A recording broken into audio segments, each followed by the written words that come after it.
To live a bulletproof life is to make the choice to keep your power and to not be in reaction to things that happen to us. To have a bulletproof life is to really be clear that it's your choice to react. It's your choice to give your power away. I never saw it that way. I never imagined that me being mad at somebody or me taking something personal or me being upset about something or me being stressed out, that I was giving my power away. We give our energy away when we get upset.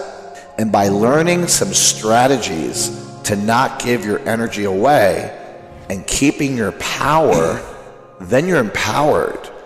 And then I say you have a bulletproof life. The first thing that's going to allow me to keep my power is my purpose. Living my purpose, knowing what my purpose is. And you have a purpose, and the purpose could be as simple as love. Which, by the way, Viktor Frankl in his book, and I recommend this book, Man's Search for Meaning, talks about that love is the most powerful purpose we can have. And so when you are grounded in your purpose, you can't be knocked down. Number 2 is responsibility. But we don't realize that responsibility is also interpretation. Interpretation. How I choose to interpret. I am responsible for my interpretation. For example, if my girlfriend breaks up with me, that's a fact. Where I go with that is an interpretation. If I go to, I can't trust women, I'm worthless, I'm not meant to be in a relationship, it wasn't designed this way, etc., those are interpretations. Or I could look at it from another interpretation. If I'm responsible, you know what? Her path has led her into that direction. I'm trusting that that's her choice. I respect her choice. I matter. I'm beautiful. I could still trust people. Yeah. This is going to make me stronger. This is an opportunity. This is a gift. You know, it's all how I choose to see it. And based on how you interpret, feelings follow. Then your body reacts to your feelings, and then you interpret that in a negative way. Feelings follow, body interpretation, actions, and all of a sudden you have a vicious cycle of reaction. You're in traffic. You could interpret it like you're stressed out, you hate traffic, you hate people, you become a monster. Some people change personalities in traffic. They start screaming, imaginary people, swearing, and you're a heart attack waiting to happen.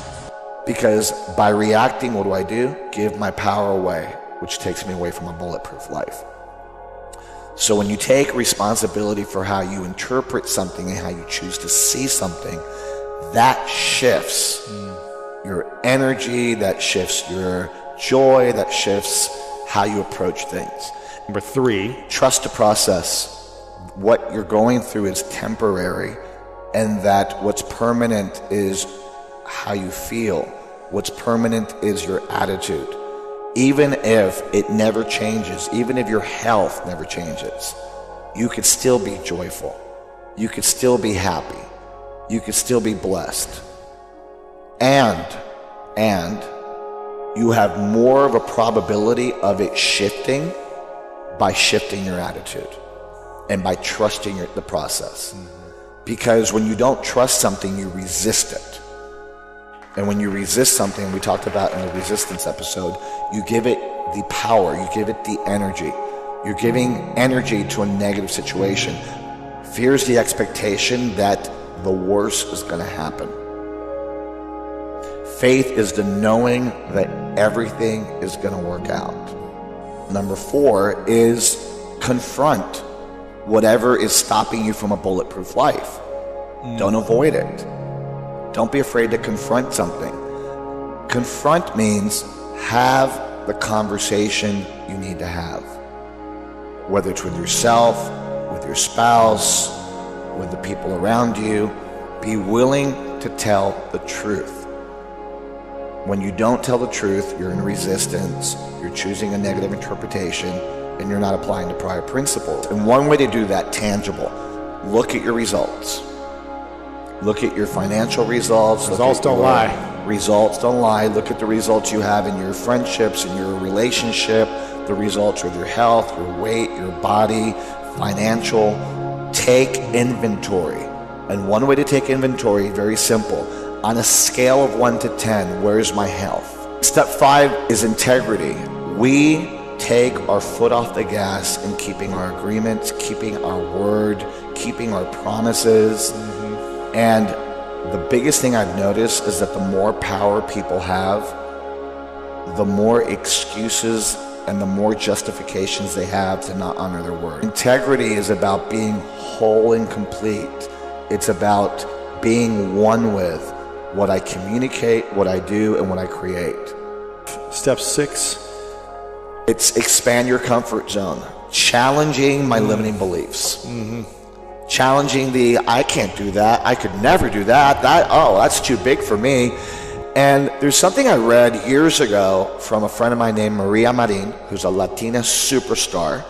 And she wrote a book called If You Expect More, You'll Get More. And if you expect little, you get little. So number 1, purpose. Number 2, responsibility. And interpretation. Right. Number 3, trust the process.